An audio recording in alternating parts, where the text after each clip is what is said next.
墙的缝里边，把它埋在灰坑里啊，对，藏鲤鱼这个墙啊，对这种特色，而且它的这个玉器呢，基本上是以片状的为主，对啊，然后这是它的这个用玉的一个特色，然后另外一个呢，就是我们会看石卯的玉器跟陶瓷一样，它也是多元文化的，但是它的玉器的改制很多，啊，就是把别人用的玉器给它修改成自己用的玉器。按照自己的喜好来进行了一个改良。对，你比如说大家看哈，像这一套这个石卯的玉器里面，这中间的这2件都是钺，但是比较小。我估计呢，它有可能是从一个大的钺或者大的器物上把它裁小了使用的。右边这个呢，我们看到的那个是一个叫崖壁啊，这件崖壁就非常的像大汶口文化啊，但是大汶口文化的年代呢比这个遗址要早啊，所以有可能呢它是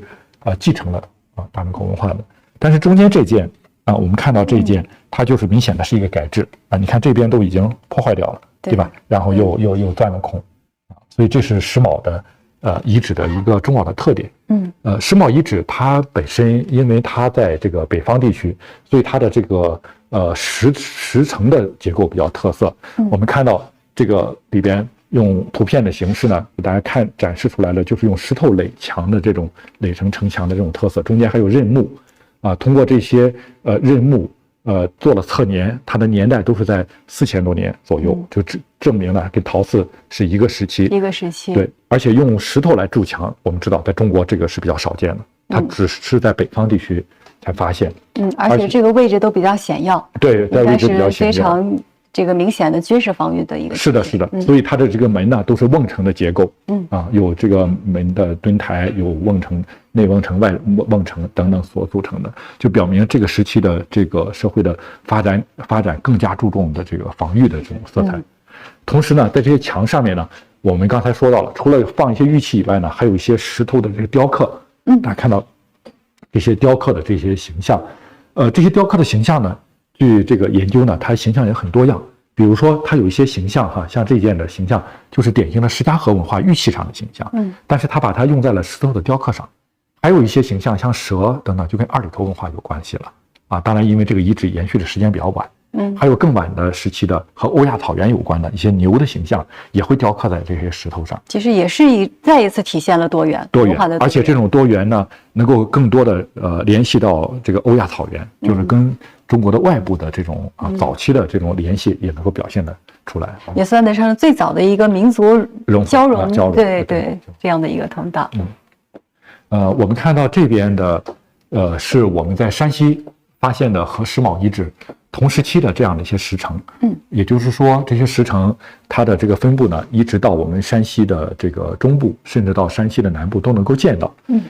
这个2件陶器是我们在兴县的壁村遗址发现。壁村遗址呢，它也是一个石城的一个结构啊，但是在这个遗址上发现的这个陶器的整个的组合，我们看到都是和这个和石卯遗址是比较像哈，像这种呢叫做蛋形瓮啊，就是它是一个瓮形的啊，但是有3个这个空心的腿啊，这个是北方的一种特色。它设计的很好玩，有3足，然后还有耳。对。我们看到还有个体比较大的有比较小的，也有个体非常大的这种形象。同样跟这个石卯遗址一样哈，这个壁村遗址也出土了一批玉器。这个展览比较有趣的是，有一些玉器是我以前没有见过的因为我们知道壁村遗址它这个就是老乡呢采集了一批玉器，这个我们也收藏在我们馆里了，所以这批玉器呢第一次在展览里面体现，是非常的难得。对，所以我们这个展览真的是诚意满满。是的，大家看哈，这几个玉器有这样的特色哈，像左边这个是个典型的齐家文化的玉琮，就是我们看的射口是它方形的，对，然后这个是典型的齐家文化。对，我们刚刚在陶寺遗址，张老师也有介绍过那件玉琮和它的这个风格是一致的。对。然后呢，这一件编号为1的这件玉琮大家看它是一件改制的，就是我们知道齐家文化的玉器里边有一种高节琮，就是这个比较小，但是那个节数比较高一些。对，它为了凑数，然后把它切成一块一块，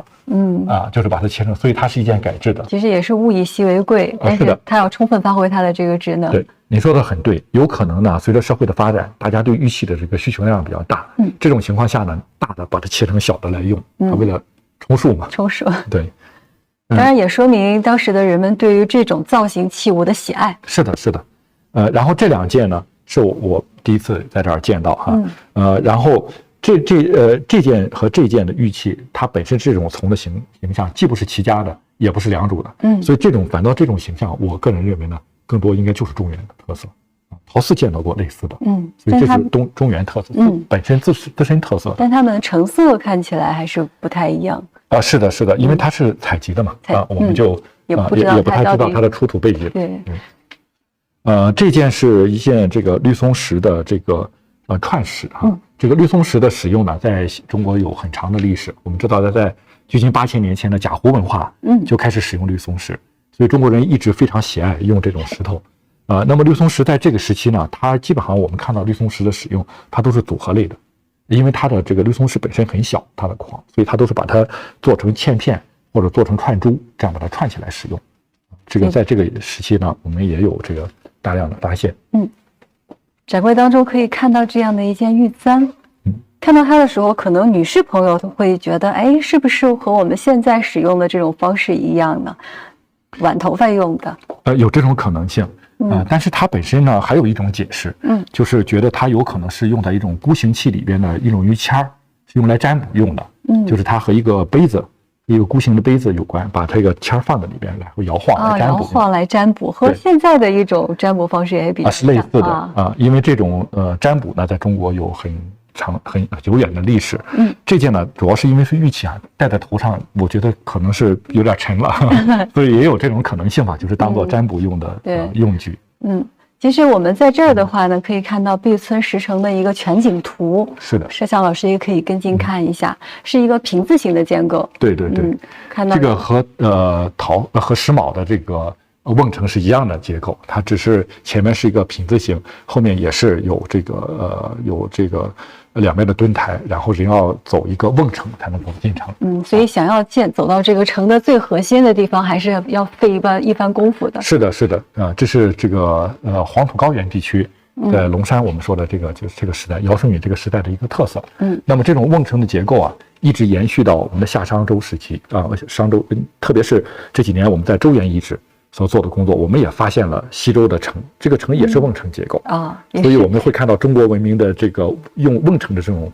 技术和传统，也是有这样的一个传统，一直这样在往下传承有延续。其实这也是一种社会复杂化进程的充分的体现。是的，没错就是它有继承，但是它有逐渐的使用和完善的这样一个过程。其实这样的石城不仅仅是在山西、陕西，甚至在这个内蒙河北，还有在新疆都有发现。没错，这几年都有一些新的发现，就说明我们看到的黄土高原上的这一套文明，其实是在这个时期是非常发达的，它对整个中华文明的形成起到了很重要的作用。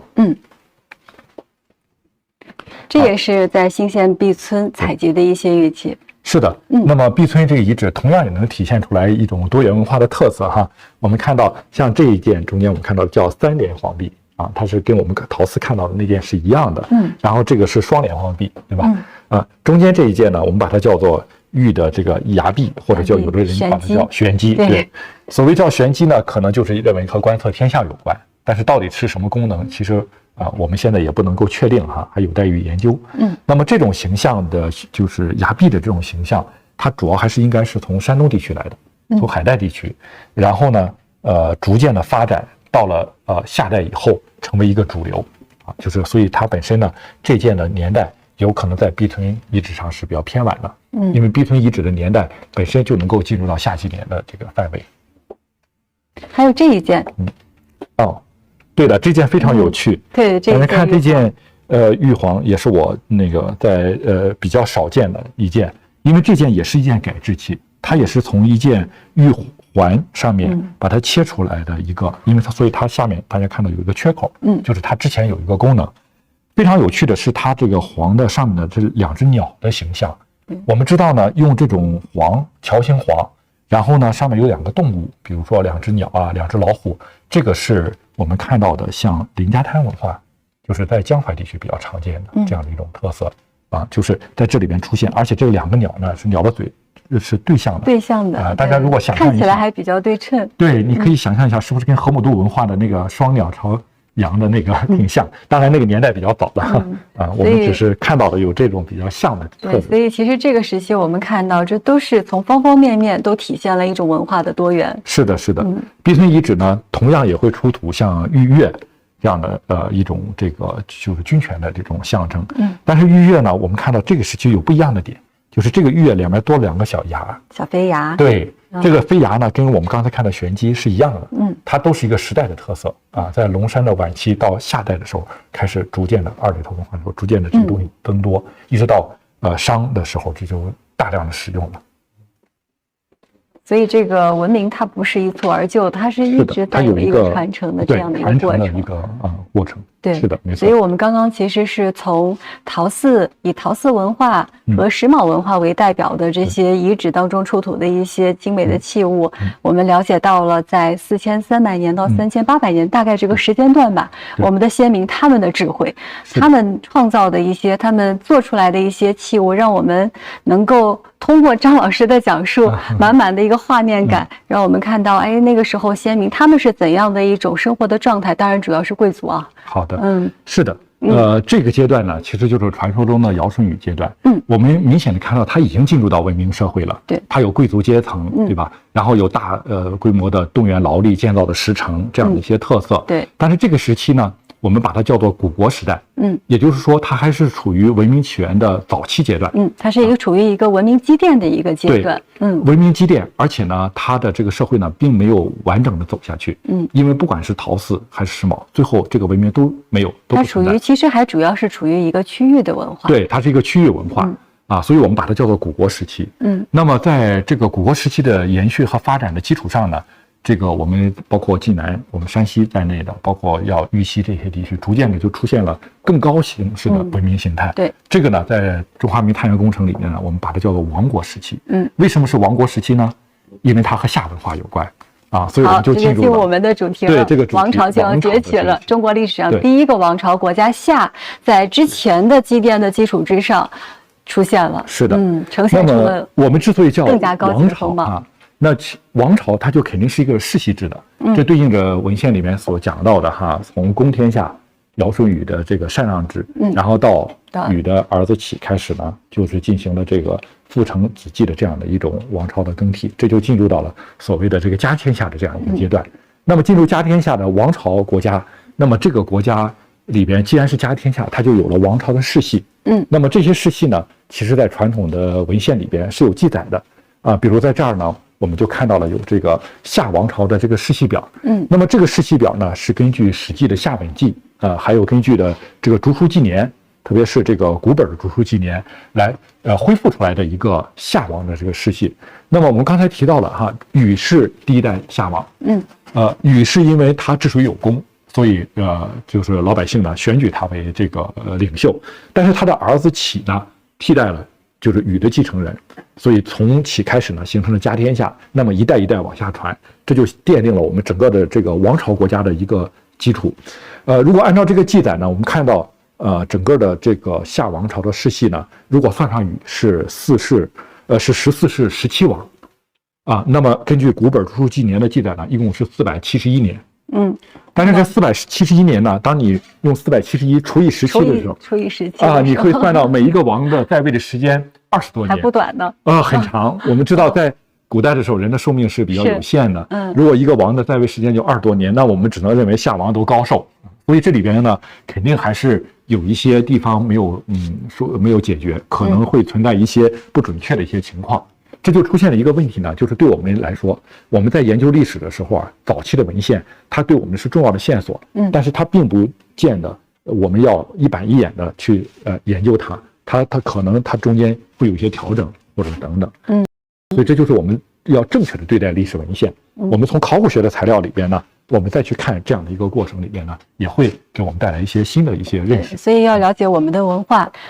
是要结合考古加历史文献。对，因为有了文献以后呢，我们对中国的第一个王朝，对夏朝就有了一些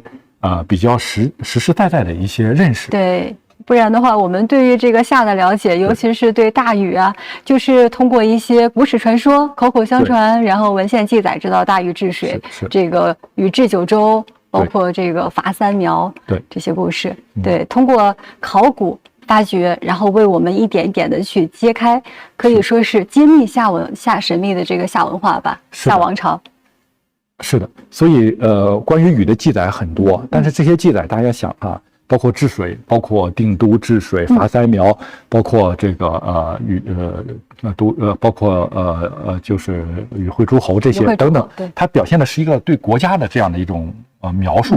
其实这些描述呢，我们并不能从考古材料上完全把它一一的对应，但是它确实有很多考古的线索，能够指示着这样的一种历史的记载的可能性。所以我们这一次展览呢，也是通过这样的一个线索，按照时间脉络带大家了解一下这个在夏早期，这个当时是一个怎样的一种文化面貌。是的，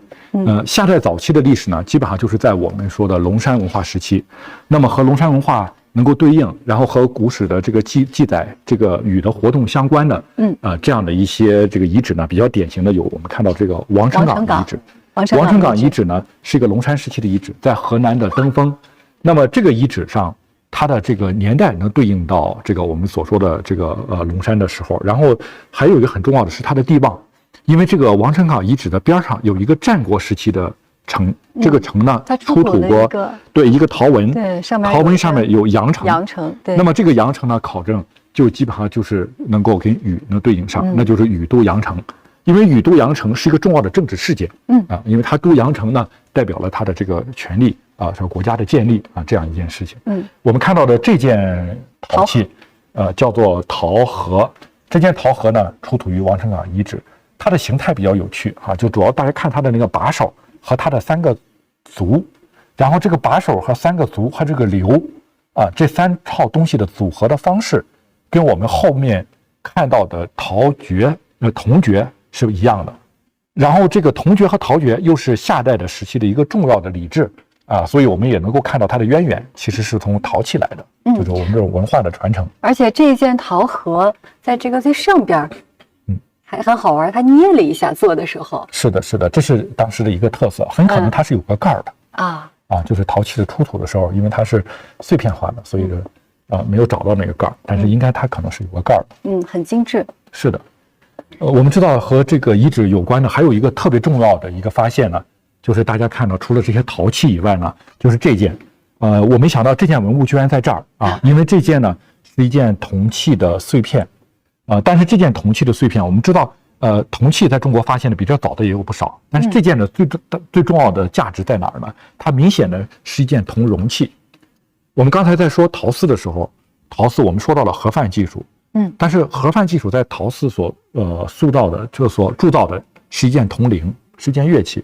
但是到了夏商周时期，最主要的青铜器都是礼器，都是容器。所以这是第一件我们看到的铜器，年代在龙山时期的铸造的铜容器的残片，所以它还是很重要的。这个在中国的这个青铜冶铸史上是比较重要的，非常重要的一件器物。对，所以观众在看展的时候，其实不能忽略这些小小的器物，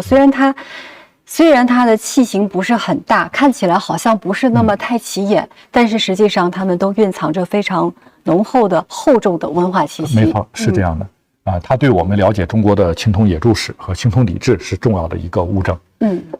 我们知道禹的故事里边，大家都知道的就是大禹治水。那么确实呢，根据这个环境科学的研究啊，在距今约4200年前后是发生过一次重要的环境事件。这次重要的环境事件不仅是在中国，在北方的其他的文明，包括像两河流域的这个阿克德王朝衰亡，在埃及的古王国的衰落，进入第一中间期，都和这次大的环境事件有关。那么这次大的环境事件呢，我们在环境上的一个重要的表现呢，就是中国大量的这个洪水的出现。所以我们在考古遗址上呢，有看到很多和洪水相关的遗迹，比如同时期的我们看到的，在这个甘肃的喇家遗址。就能够看到和洪水有关，洪水把这个一个村落淹没的这样的一种证据。那么这种洪水不仅是在喇家，我们看到其他的遗址，包括二里头也频繁的发生。所以这个时代呢，之所以出现大禹治水，也和它的这个环境有关，气候的一个变化。而且这种气候的这个大的变化，它是对整个的文明的形态发生了塑造。在中国，我们知道它进入了一个王朝的更替，进入了我们一个崭新的国家的阶段所以我们会看到环境变化和这个文明的兴衰，它是有密切的关系的。那么关于大禹治水呢，非常有趣哈，就是它的这个记载不但是在我们后面口口相传的文献，在古文字的资料里边也有。你像这件是最典型的啊，保利博物馆收藏的这一件岁宫须啊，这个字读作须，它其实是祭祀的时候放一种食物的一种东西。这件须呢，它是西周早期的这样的一件文物。这件文物上面呢，就有明确的记载了大禹治水这样一件事情。你看这个天命与覆土啊，这个就是说我们看到的大禹治水的这种传说，至少在西周的时期就是有的。所以我们可以看到它比我们的这个汉代以后的文献的价值更高，而且相似的这种铜器不止一件有好多件都提到了大禹治水。对，所以这个是信史。是的，我们看到这个大禹的这个传说里边，除了和他的定都和他的这个治水定都来建立国家，治水来解决问题得到民众的支持以外，还有禹的对自己的国家的版图的这样的一种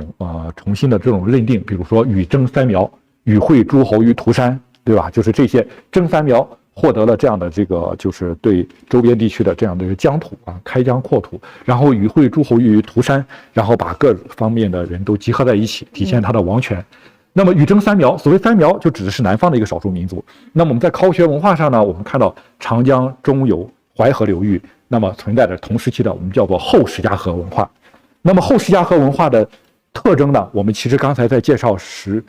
卯遗址和陶寺遗址都提到过。对，它有一批玉器，就后石家河的玉器呢，个头都比较小。但是呢，我们展柜当中比较有特色你看这一套呢是非常难得的后石家河文化的玉器，而且比较典型。最主要的呢就是大家看到玉蝉。对，刚才张老师在介绍陶寺遗址出土那件玉石面的上边出现的这种芥子冠。对，在这个地方就玉石面也有。你看这件很小，虽然小，但是它是一个玉的神人的形象，而且是一个侧面的对。这个后石家河文化有正面有侧面这两种形象都是有。然后还有一些就是小的这种装饰类的这种器物这些玉器呢，在我们河南和山西这个包括清凉寺的墓地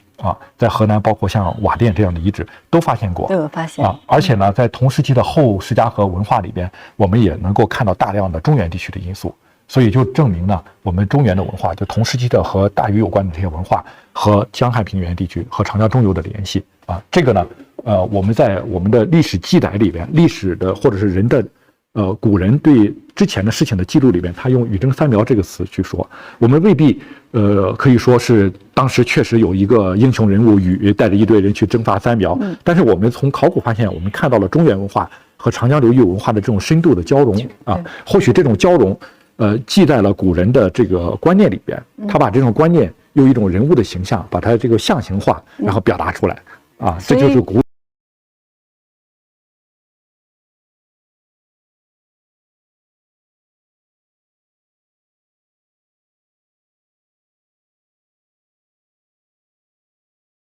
的一个是一种时代的一种特色，对，所以我觉得这个集于一身了。是的，我觉得这个展览的一个重要的特色呢，就是我们要兼顾到了这些历史传说和考古发现，它不是一个一一对应的关系，但是它是一种时代的一种记忆是我们的古人对他更早的人的一种时代的记忆。这种记忆。然后它可能会转换一种形式，它记载的不是准确的历史，但是这种记忆本身就是我们的文化遗产。对，所以通过考古学，我们实际上能够实证这些记忆都是真实的，有它的历史根基的。所以我们要通过科学的考古，然后去寻找我们的文化，寻根文化。没错。这边我们看到的是在禹会村遗址出土的一些陶器。是的，大家可以通过我们的镜头看到这些器物呢，它都是碎片修复起来的。当时出土的时候，它是专门打碎的。是的，在禹会村的遗址里边呢，其实它的位置在安徽，很多器物呢是出在我们所谓的祭祀坑里边，就是有一些器物呢，大家看到它本身的这个特点就是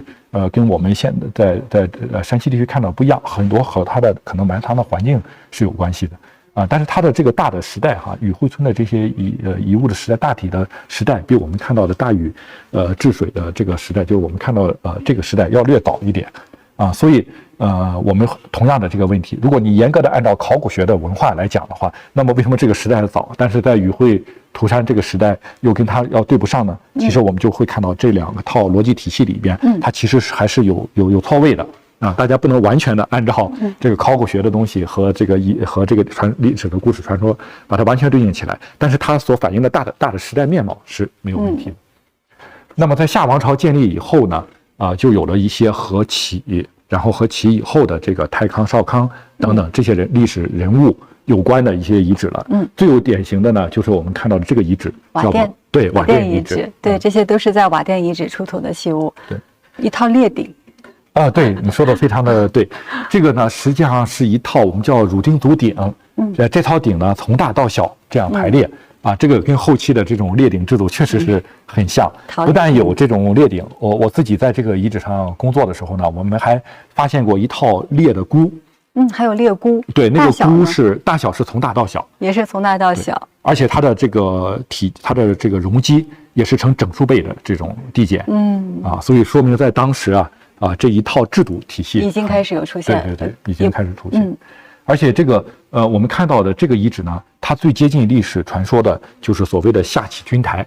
就下启有军台之想这种对，和启相关的一些遗址，时间上是能够对应得上，时间上对契合得上，包括地望对，所以考古学家就认为这个可能和军台有一定的关系。然后这个军台呢，其实是在下启它在的一个地方叫羊卓。羊卓这个位置，我们也能够看到有战国的明确的和它的这个记录有关的羊卓古城。那么瓦店遗址呢，就在这附近，所以才把它叫做这个下启这个军台之乡。除了它以外呢，我们还有其他的和夏史有关的这个遗址的记录，比如说像辛寨遗址。辛寨遗址呢，我们看到出土的比较有意思是这件这一件猪手形陶器盖。这件很可爱这件是辛寨遗址的最典型的、最代表的这一件重量级的文物，今天在这儿展览。所以您上一次过来的时候看到这一件也是特别的喜欢。对的，因为我们都知道这一件但是没想到它正在这里的展览呢。这件文物呢非常有趣就是它是一个很具象的一个猪的形象。我们知道这个猪是这个在中国最早的驯化，它在这个北方的这个农业发展史里边很重要，它是最主要的一种家畜，所以把猪的这种形象做成一种艺术的形象，就体现出来它的重要性。这个遗址还有一点很重要，它除了猪以外，还出土过绵羊的这种形象。也就是说，绵羊、猪这都是表现了夏代的这种家畜饲养业，而绵羊呢不是中国本土的，它是从西亚传过来的，大概在4000多年前。那么在夏朝这个时期开始出现了绵羊等等，其实它反映出来我们传统上说的所谓的五谷丰登、六畜兴旺，它这真的是有它的科学的依据的。那么小麦这种也是从西亚传过来的这种新的农作物，也在这个时期开始大量的出现在二里头的这个时期。所以我们看到其实真正的到了这个王朝国家的时候，它的这个疆域不仅扩大了，它的这个物质文化的财富的种类和类型种类和数量也在不断的扩大。所以这是一个方方面面的体现。通过我们的考古学家的一个长期的发掘，我们能够看到在几千年前当时人们的生活的一个面貌。是的。刚刚您介绍了这个六畜兴旺，五谷丰登，是通过您参与的这个石庄遗址是能够是的反映出来的。石庄遗址是这几年的工作，最重要的发现呢，就是它有大量的粮食的集中存储的粮仓。我们现在看到的是2种粮仓，一种是地面式的，就是用立柱的这个方式，还有一种呢是我们看到的是这种就是像有一个围墙式的这样的一种粮仓。那么在这个遗址上的这些集中分布的粮仓里面，最主要的存储的还是粟和黍。它这种集中的存储和管理，很可能呢也代表了是当时的国家的一种远距离的对粮食的这样的一种控制和管理。这种形象呢，后面我们还会再看到在二里头的这个就是王都里边也有这种类型的东西，就代表了这种粮食它的存储不只是这个远距离的这一个点，它可能有不同的地点的集合。这是一种国家的特征，因为对粮食的集中管理和使用已经不是普通的小的村落或者小的这个政权所能够对，所以这是王朝国家的一个体现，对它的一个重要的体现。好，这边我们就进入到我们展览的核心区的核心了。是的，是的。来，这是二里头遗址出土的一件铜爵，也是非常典型的二里头文化的爵。是的，我们现在呢开始进入到了就是我们说二里头文化这个二里头都邑这个阶段。那么二里头都邑呢，它本身呢其实对应着夏史里边的时候，它是对应着这个我们多数的研究者认为它是真荀。真荀不是早期的夏，它是夏在中晚期了啊。对，我们刚才了解的是夏早期的文化面貌。历史。对。那么在夏史上呢，比较重要的有一个大的变化，就是所谓的这个太康失国，后羿代夏和这个少康中兴，那我们看到的刚才像这个新代遗址啊等等，都可能是和太康失国、后羿代夏有关的。那么到了这个少康中兴以后，逐渐的这个真荀这个地方发展起来，形成了早期的这个国家的王都。那么二里头就是这个时期所形成的一个表现。对，这个时间大概是距今3800年到3800年左右，500年之间。对，是这样。那么二里头这王都里面呢，它体现出来了新的一种模式，就是特别是对新的礼制。这个礼制最有代表性的呢，就是我们看到的和铜器的铸造有关的这样的一套铜的礼器。就是酒器，而且可以说，咱们中国的青铜时代是从夏正式进入的。对，这件是一件明星的文物啊，也是我们看到的少有的二里头文化保存比较好的铜爵啊。铜爵也是二里头见到的最早的这种铜容器的。我们看这3条腿跟我们刚才看的在王城港那个遗址看到的这个瘤腿和把的组合是一模一样的。但是呢，它是一种容器。而且是用的盒饭技术来铸造的。这种盒饭技术铸造的呢，我们看到它虽然还比较的原始，你看它器壁比较薄，是，对吧？然后它的这个形态呢，有的时候也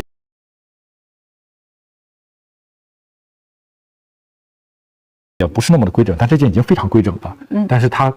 的技术很重要，它是一种盒饭技术。盒饭技术是中国人自己发明和铸造的，所以它的出现，尤其是用来铸造铜器，铜器是一种礼器。用来这个贵族，就是像咱们说的陶寺的文化里边的这种贵族阶层用来彰显自己的身份和地位的这样的一种器物，这个从二里头文化史开始，所以这个是我们看到它很重要的青铜礼制在这个时期已经出现。这边呢就是用了一个展板和一组的器物呢来介绍二里头的这个都城遗址。二里头的都城遗址呢是我们这几年做了大量的考古工作。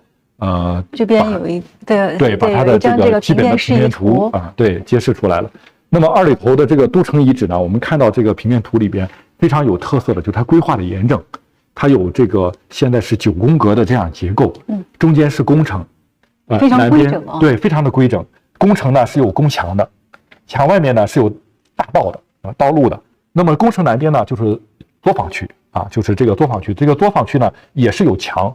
作坊区和北边的宫城区呢之间也是有大道的，它的北边呢，我们把它叫做祭祀区，或者是呢，我个人的观点呢，认为北边可能也是和粮食管理有关，因为它也发现了跟石庄一样的这样的存储的设施。我们看到在这个时期呢，整个的都城里面加强了对城市的规划，加强了对这个手工业生产，对等等这样的一种活动的这种分区的这样的一种活动的这种格局，所以很明显，它是一个管理型的这样的一种国家形态。它这个二里头遗址发现了多项中国之最，它的这个功能分区非常的清晰。是的，包括它有这个最早的绿松石的作坊区，还有铸铜作坊，所以在这儿能发现非常多的精美的青铜器，还有这个绿松石的器物。是的，你看这件绿松石的器物，它塞在了一个玉钺的这个孔里面。那么这一件玉钺还很特殊的，只有2个穿孔。对，应该另外一个孔上呢，应该也有一个这个就是塞子其实这种塞子呢，绿松石的或者玉器的本身的塞子，它就表明这件玉器可能有2种功能，塞上有一种功能使用的时候不塞有另外一种功能。而且这件钺大家看到表面有发红的，还有朱砂，所以这个应该是这个墓葬。朱砂也是作为身份和地位的。是的，高等级的贵族。我们在看到这个钺的2边呢，右边这件叫做丙形器，左边这件呢叫做这个它叫玉鸟形器，也有人认为它是一种玉鸡，或者是一种就是我们刚才说的观礼用的这种占卜用的东西。但这两件呢，不管是丙形器还是这个鸟形器哈，它也是石家河文化的后石家河文化。就相当于是二里头的人，他又收藏了长江中游地区的新石器时代的这种特色的这种东西啊。我们看到这种中国用玉的传统，在这个时期一直在延续。新石器时代的玉器一直在用。在殷墟的妇好墓里面也出土过他们用的同样的石家和玉器的这种玉凤啊等等。那么二里头文化里边也出土了很多的这个礼器，除了这种我们看到的这个和铜器有关的礼器以外，也有一套陶制的这种礼器，比如说像这件陶豆啊，这个可能是陶制的这样一套礼器，还有比较丰富的其他的这种器物。我们这边还展了一件陶甲。对，这件陶甲也是二里头的铜器的明星器物。因为二里头的遗址到目前为止所出土的铜器是非常有限的啊。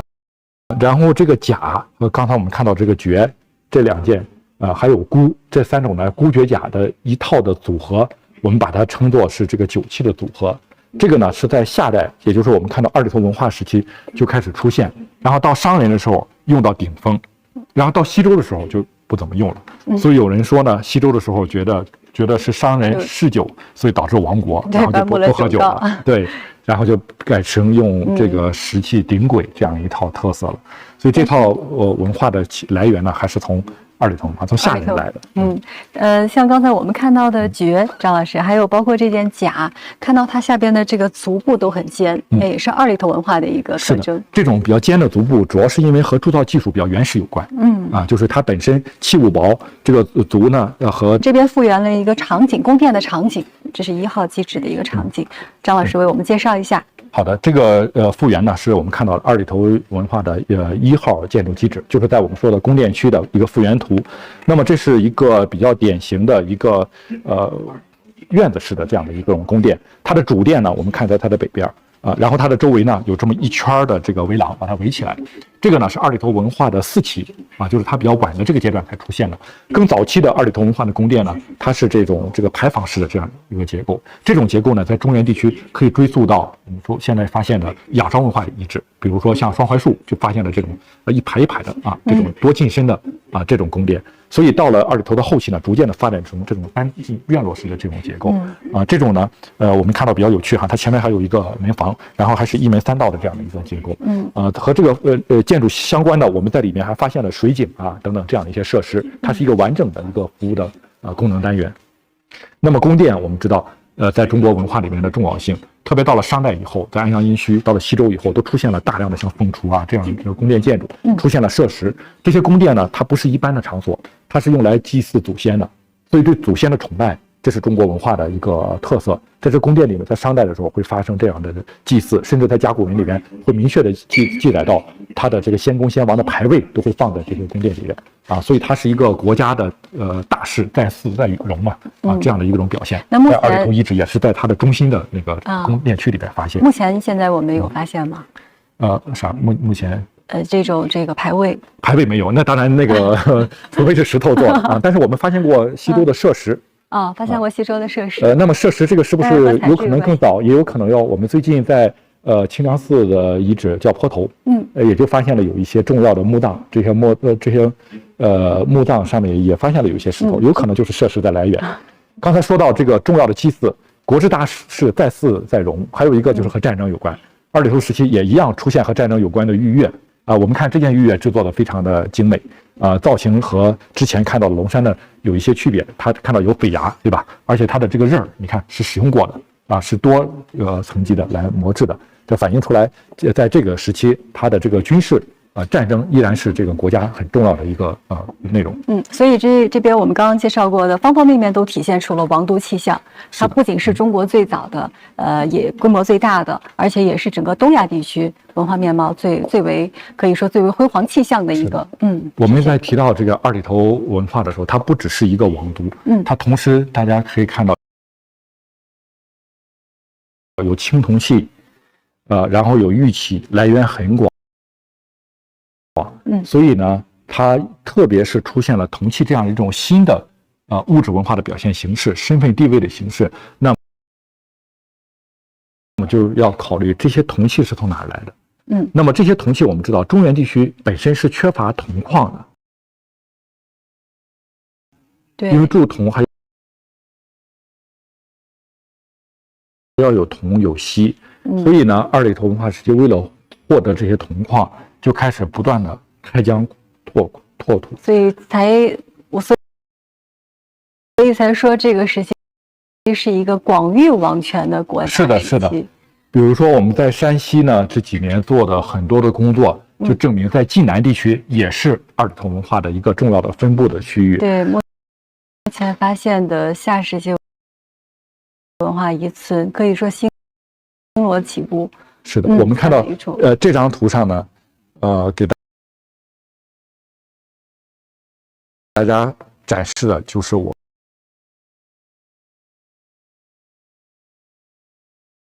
们这几年在这个整个的在晋南地区的开展工作，发现的和这个二里头文化相关的这样的一些遗址，分布的非常密集。那么晋南地区的二里头文化呢，跟洛阳地区的二里头文化相比啊，它共性很多，但是也有自己的特点。所以我们把这个地区的一些照片了，然后它里面出土了很多的这个铜器。这些铜器啊，本身我们看到和小件的铜刀和铜环，然后铜的箭头等等有关。然后这个反映出来，它的这些东西都是和一种工具和武器有关的。那么同时期我们还出土了各种的铜族啊、古族啊等等这样一套东西，这个都是和东夏冯遗址我们看到的它的这种生活的多样性，和铸铜比较发达啊，这个是有密切的关系的。东夏冯遗址呢，也发现了有一个类似于像石桩这样的粮仓，但是这个学者研究认为呢，或许是盐仓啊，就是它的储存可以储存粮食，当然也可以储存盐，对。所以可能这个和晋南地区的盐业是有关系，非常丰富，不仅有盐，有铜，对。然后我们这几年呢，在晋南地区开展的这个工作，很多遗址上大家看到，像这里边呢，这是稷山的东渠遗址出土的一些汉画的种子。这些遗址上我们看到的，它有丰富的生活的这样的一种场景它有这个植物的遗存，然后有纺轮，然后有古族有古簪，然后还有这个石器等等，就代表了在这个地区的它的这个社会生产生活是非常多样化的它并不是一个被整个王朝完全控制的，它是一个相对来说比较独立的这样的完整的生活。它有共性的地方，也有自己独特的文化面貌。那么说到最独特的呢，晋南地区就是和青铜冶炼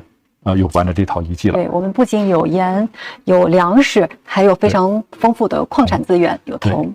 在晋南地区这几年呢，我们发现了丰富的和冶炼和铸造有关的遗址，比如说大家看到的这个上面的千金耙，就是一个和采矿有关的。那么采矿有关的呢，最主要的就是大家看到这种亚腰形的这种石锤，对，它呢是专门是用来把这个矿石从它的这个原生的这个地层上把它砸下来所使用的。然后当然还会用一些普通的这种鹿角等等，用它呢来这个做更精细的处理。所以他们配合来使用。对，这种鹿角也有可能是用来敲碎这种木炭然后用来铸造用的，但是它的功能比较多样。所以基本上呢，我们看到的东夏冯西吴壁，这是新发现的遗址。然后呢，像梁庄这些遗址里面都能够发现这种我们看到的炼渣、炉渣，就是说这种冶炼活动在整个晋南地区是相当普遍的，而且也发现了和它相关的，比如说冶炼的古风的那种古风口的那种管、古风管等等，就是整个的晋南和中条山的铜矿资源的使用有密切的关系，而且它和二里头文化的关系密切。这很明显是二里头文化对整个晋南地区的这种扩张和使用是和它获得这个和使用铜矿资源有关系的。然后除了铜矿资源以外呢，还有盐，对，当然盐的科学的研究呢，它比铜器呢是更难的比炼，因为氯化钠呢它溶于水，而且它不稳定，所以在器物上想研究盐是有困难的。但是这几年呢，我们也在围绕着整个的盐池盐湖地区呢做了大量的考古工作，有了一些重要的发现，甚至我们能看到这个比较早的用盐的历史都可以到这个新石器时代。那么这2件呢，是我们看到的一个在这几件都是在一个叫吕如遗址，其实它已经是在运城市非常靠近盐湖的这样的地区了。在这个分布图上面可以看得很清楚。吕如遗址呢非常有趣哈，这个遗址从新石器时代一直到吕如遗址一直从新石器时代一直到这个夏商时期都有，就说明这个地区肯定有一些资源一直就吸引着人在这儿长时间的使用。我们在这个遗址上出土了一些非常有趣的文物张老师，我们包括我们刚才介绍过的坡头遗址，对，也可以看得到和中条山过去以后，过了中条山就是盐湖。对，坡头遗址呢在中条山的山南，然后呢，我们其实在调查的时候，我们发现在穿越中条山有很多的古道，就说穿越中条山不是一个问题。那么如果和开发盐的资源和铜矿的资源有关的话，那么这些资源可以沿着中条山轻易的，然后就到达黄河，通过黄河呢，再很容易通过三门峡就到了洛阳，就到了夏商的都城遗址。所以其实不仅仅在夏时期，在之后的商周时期，晋南地区都是非常重要的一个统治期。我们当然这几年也有大量的商周时期的特别是商时期的遗址发现，贵族墓地在西吴壁等等，在这些遗址上都有这样的发现，这是非常重要的，说明晋南地区的在夏商周时期的国家管理里边的重要的性。我们在展柜当中看到一只非常可爱的小陶杯。这只陶杯呢，确实是很明显，它不是一般的使用的，或者是一种名器，或者是具有特殊的功能。这表明像这些特殊的遗址，或许有它的这个特殊之处吧。但是在考古学上，我们怎么解释它，这个还可以再做研究。那么同样在这个遗址上，我们会发现有丰富的铸铜然后有这个纺轮，就是说它和纺织有关然后很重要的呢还有补骨我看到这一件补骨的时候，就不由得会想到夏时期的占卜方式和商代的占卜方式有什么不同，它们又有什么联系？这个补骨呢，就是占卜这种活动在中国有非常长的历史其实比较多的出现在新石器时代的晚期，在龙山时代就有大量出现，一直到到商代，我们知道二里岗到殷墟的时候都大量的有，在殷墟的时候，它在补骨上还写字，就是甲骨文。那么在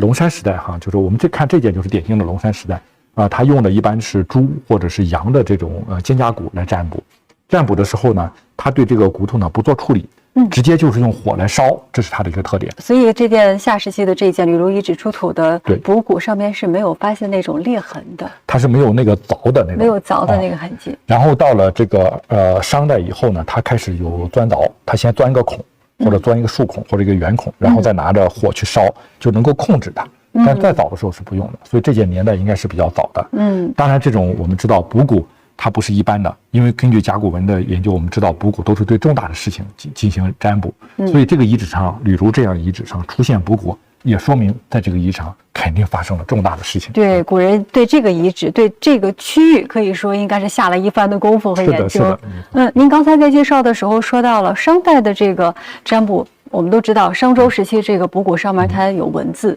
我们知道发生了一些什么重大的事情。对。那回到我们讲夏时期，我想这个也是大家非常关注的一个问题，一直以来对夏文化的一个疑问吧。那夏时期并没有发现文字，那怎么来证实？夏代没有发现文字。这个呢，有可能是和当时的人的需求有关。文字呢，基本上它是属于这个精英阶层，就是社会上层的人所使用的。如果社会上层的人是有这种需要，他就有可能会发明或使用这种文字。因为我们知道文字和语言是两码事，我们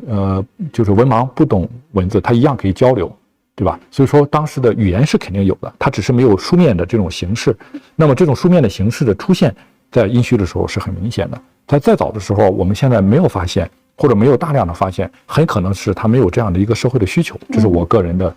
这样一个认识。但是它并不是我们用来判断是不是存在王朝或者是不是存在社会发展程度的一个必然的一个指标。所以说不能说没有文字我们就一定说否定夏时期的存在。我们通过这些非常重要的考古发现一样能够证明这个辉煌的王朝。是的。我们看到这件非常好玩哈，就是我也是第一次见到这是有7个足的陶瓮，而且您看中间的那一足它是悬空的对对对，就是没有这个实际用途的。因为一般情况下我们看到的陶瓮都是3个足，4个足的像刚才那件陶鼎就比较少了，它一般是方形的，这个7个足的是第一次见到。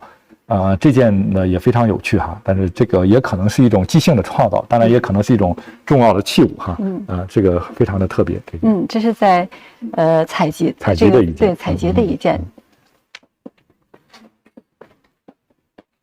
刚刚我们了解到了夏时期的这样的一个辉煌的文化面貌，那么整个这个夏文化它的一个辐射，它的一个影响力，对于我们之后商周甚至我们今天文化的影响，其实它是体现在方方面面。是的，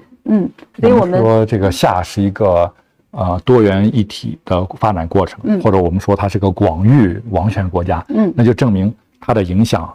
它的这个一个是历史的影响的深度，另外一个它的广度都是不一样的。对，所以我们刚刚其实走过2个展厅，是从文化的多元到一体，然后这边第3个部分华夏共生，再到整个夏文化对周边的一个对历史的影响，然后对整个的中国的影响一个辐射。对，这是一套我们看到典型的2里头文化的，把它放在这儿呢，是为了对比我们这几年在。山西的发现的这个一个重要的遗址，叫这个西洋中村。对，西洋中村遗址。那么中村遗址呢，工作现在正在做，今年也在参与这个10大考古发现。对，刚刚荣获了全国10大考古发现。对，它已经入围了一个重要遗址，足见这个遗址的重要性。对，中村遗址呢，最重要的呢，就是发现了目前为止我们所知道的规模最大的2里头文化的墓葬。当然这个墓葬跟我们在2里头遗址见到的不一样但是它明确的是2里头文化的这样的一个时期。不一样之处不一样之处它有很多，比如说它基石等等这些特点。当然2里头本身也没有多少墓。我们看到这个中村墓葬里边这里边都是最新的发现了，有大量的铜器当然我们看到这些铜器还并不是铜容器，对吧？它主要是一些小件的工具，还有一些可能的装饰品。所以这个还具有早期铜器的这样的使用的一个特色。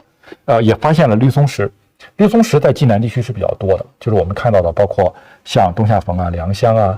这样的，像西湖壁的遗址都有大量的出现，就是这个不奇怪就是这种器物的使用比较多。我觉得最重要的是这一件，大家看到这件大的扇贝。首先呢，那观众朋友们可以看一下这件有多大你把整个手掌放上去，它都不一定能够这个就都不一定能够把它完全拿住。这种扇贝呢是在墓葬里边用在盖在脸上的。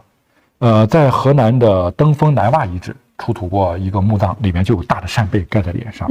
但是山东发现扇贝不太奇怪，但是山西中部发现山东不用这种东西，反倒是在淮河流域，在新石器时代有覆面的传统。但是用扇贝来覆面，大扇贝覆面是2里头的特色，对，而且是高级贵族。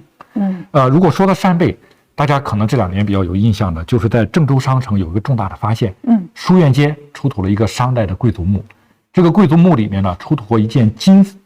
就是金箔做的覆面，叫金覆面。那件金覆面的样子就是一个扇贝的样子。所以在高等级的贵族里面依然会用覆面。这个在我们的山西地区呢也有明显的这样的一个使用的这个传统，就是夏商是一体的嘛，这个文明。这边是在马桥遗址出土的这种硬陶，这一件鸭形陶壶，2里头有。对。所以我们看到2里头文化的同时期的影响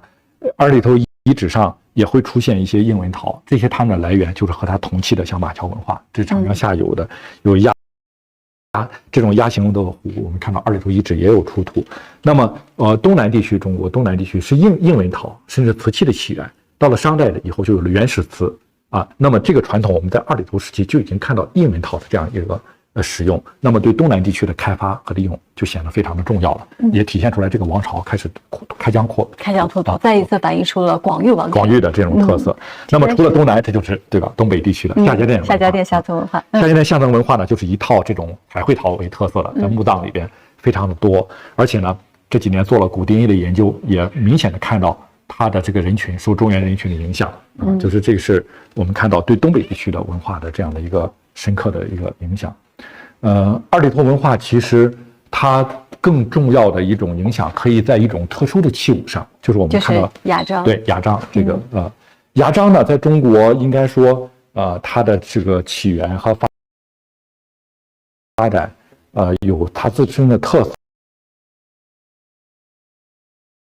这个展览还有一个非常大的亮点，就是把完整的牙璋的起源发展的所有的重要的文物都借到了。你看我们看到的这个龙山时代到大汶口时期的大范庄离的这个罗圈峪遗址啊，这出土的这些早期的牙璋，在新石器时代的牙璋有在这儿已经能够借到这儿，这个我也是很少能够见到这一批文物的然后呢，我们包括大家看到早期的牙璋形态比较古朴啊，它的这个栏都比较小，然后再到我们看到的石卯遗址的牙璋有不少然后这件也比较有趣，这件是南方的，这件是湖北的汪家武场的，也是比较有名的一件牙璋当然它的这个是二里头的时期的这件也比较有名，这些花地嘴出土的这是中原地区最早的一件牙璋，最早的一件，你看它的形态也比较厚，比较古朴的这中原地区最早的。然后呢，就是我们看到比较有名的三星堆的牙璋这是二里头以后金沙的牙璋到三星堆到金沙等等这些时期的牙璋的形态更加的丰富和多样。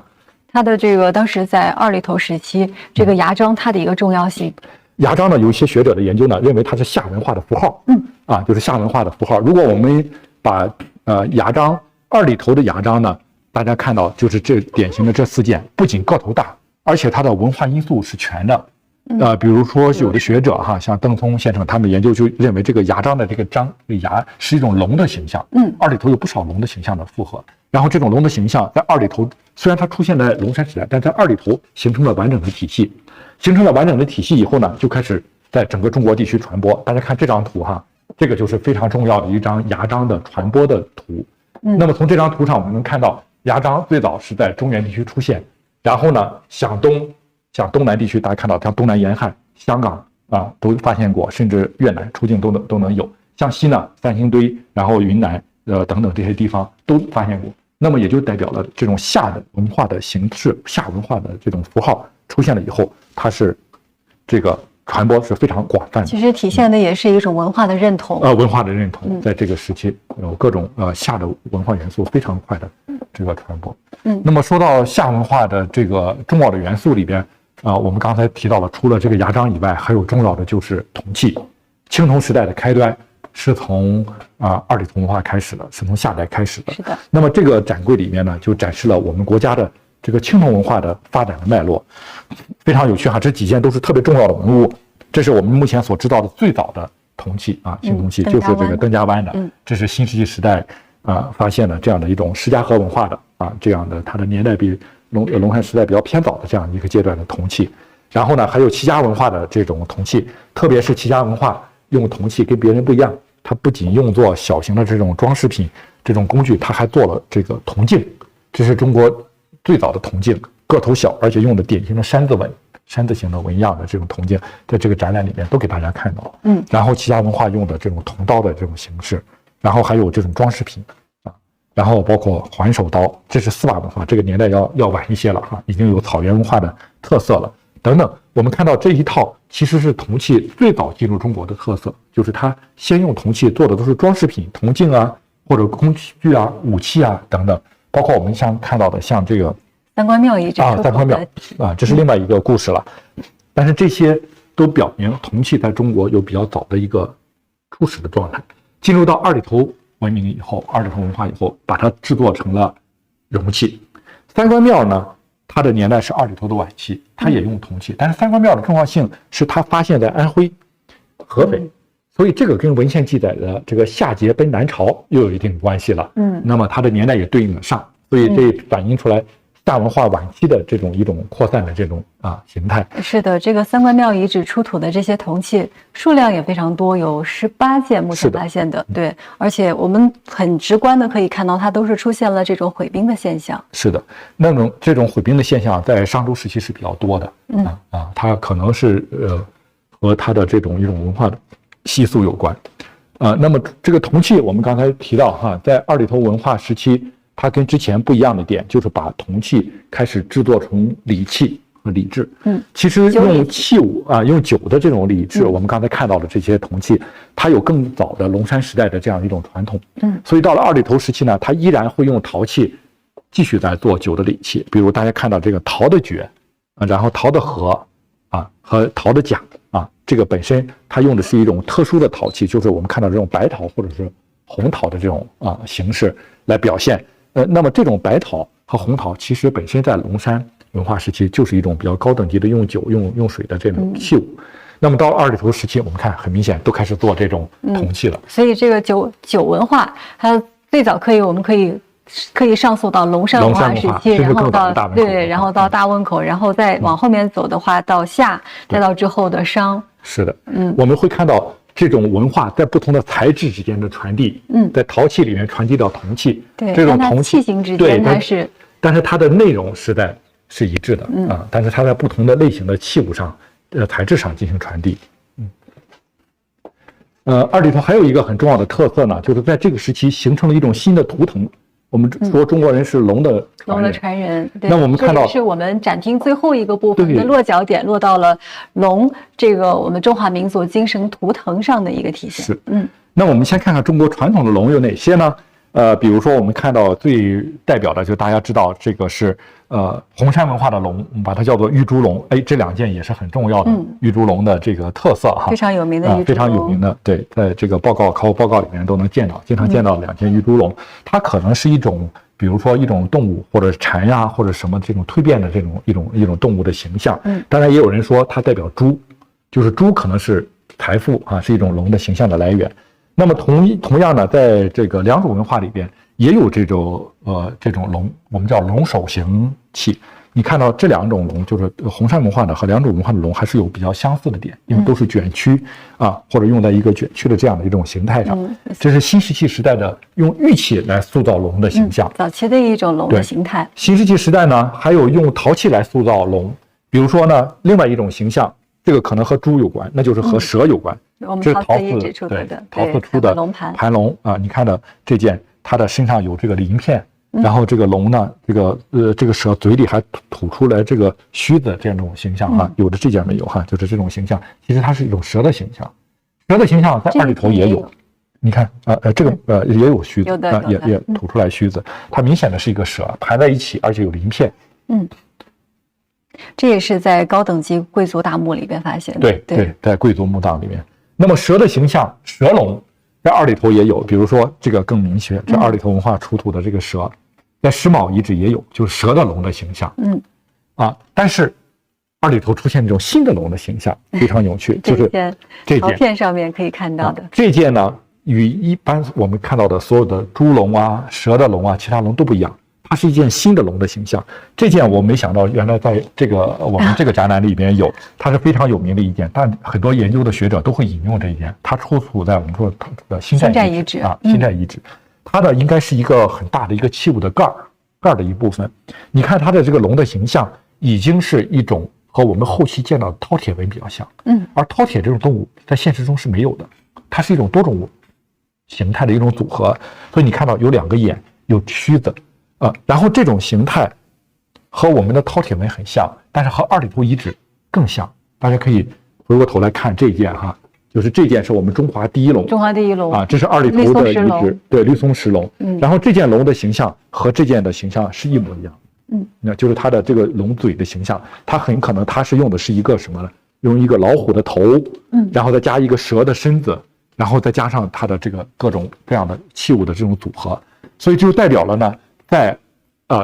大家看到像这种绿松石的牌饰也是这种形象，对吧？这个陶片其实就是可以看到是它这样的一个很接近的，而它的这个形象呢，又和这个绿松石龙是一样的。这种龙呢，它不是一个单一的一种生物了，它是几种生物的形态，蛇、老虎等等这几种形态把它组合起来，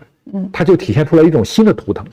这种新的图腾就和多元文化的融合有关。我们说我们是龙的传人，我们说我们不是单一的一种图腾，像那个印第安人那样，我是比如说我的图腾是老鹰，我的图腾是一只这个狮子啊，或者是一只老虎。我们中华民族的这个图腾，我们是一只龙。龙是什么？龙是一种多元文化的一种融合，我们是从多元走向一体的这样一种东西，在这种新的文化的符号里边也表现得非常的对，所以实际上可以说，到了2里头文化时期，整个这个龙它又形成了一个集大成者，没错，然后一直传承到我们今天。是的，所以我们看到，我们说我们的文明是连续的，它是有它的实物证据的证明的。在上周的青铜器上，你看各种龙的形象，这个耳朵，在这个提梁的耳上面可以看到，都有各种发展到一种顶峰和各种礼乐文化相结合的这种龙的形象都开始发展和出现。是的，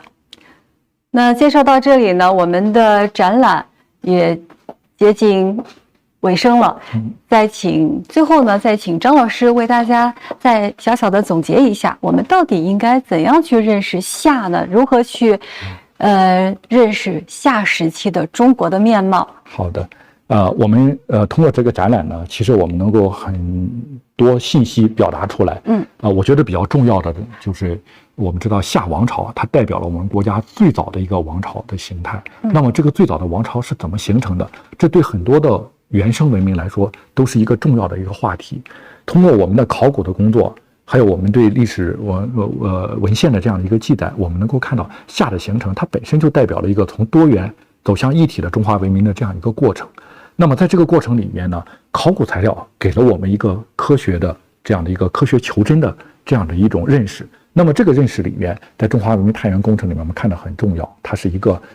从古国的时代走到一个王朝国家，它的疆域是从一个区域性的文明逐渐变成了一个广域的王权文明。它的国家的管理的形态越来越丰富，然后它的文化的融合越来越多元，从政治、经济、这个军事、文化都在整合。这个体现出来的夏代，其实就是我们国家从多元走向一体的早期国家，真正的王朝国家形成。那么从文献来讲的话，我们会看到它也是一个从公天下到家天下的过程。当然呢，文献对这段时间的记载是非常的模糊的，所以我们没有办法把我们文献记载的这样一套东西和考古记载的这样一套不同的逻辑的东西给它完全的连接起来。但是同时我们看到这个展览里面又体现出来大家千丝万缕的关系，就证明呢这一段历史它不是一个虚妄的历史，它是从不同的学科的视角都来准确去描述它的一个历史。那么同时还有一点呢，我觉得很重要的就是我们看到夏文化的这个研究里面，它有很多的遗产。我说的这个遗产是代表了我们中国人怎么认识我们自己的历史。那么这套历史里边呢，其实我们去传承它，我们比如说我们看到龙的故事，我们看到关于雨的故事，我们看到这些东西都是我们的后人对我们的祖先的一种描述。这种描述它其实是追求了我所理解的完美的社会形态，完美的文化形态是什么？这是我们自己对我们自己的一种认定。所以从这个角度上来讲呢，我们研究夏文化夏时期，它既是科学寻根，它同时也是一个文化寻根的这样一个过程。那么这两条呢，对我们来说，中国人来说都是很重要的，因为我们中国文明是世界上唯一一个延续到今天的文明。我们要通过我们今天去联系到古代，那么我们这两条线索都要把它放在一起，这是我们中国的文明研究的一个很重要的一个特色，这个在世界上也是独一无二的。通过夏时期的中国这样一项展览呢，大家通过这两条线索能够汇聚出来，看到我们中国人是怎么认识我们最早的王朝。我们最早的王朝从考古上它就是怎么形成的啊，它是一个完美的和谐的这样的一个认识啊。所以大家呢在关注夏的这样的一个历史的过程里面呢，我们既要看到它的连续性，但是也要看到它的特殊性，因为它毕竟它是一个文明的起源的这样的一个阶段的这样的一个研究啊，所以我们可能有不同的学科、不同的视角去认识夏，它既是我们的真实的历史，也是我们的文化遗产啊，更是我们中国人寻根寻找自己的来源的一个重要的一个落脚点吧。感谢张老师，感谢张老师为我们带来这样一场深入浅出的饕餮盛宴的一个关于夏文化的一个讲述。刚刚归口归到了科学、考古、文化寻根。那最后呢，欢迎更多的观众走进我们的展览，走进山西青铜博物馆，走进下世纪的中国。我们这个展览呢是一直持续到5月10日，欢迎大家，也再次感谢张老师。好，谢谢您，也谢谢各位观众朋友们。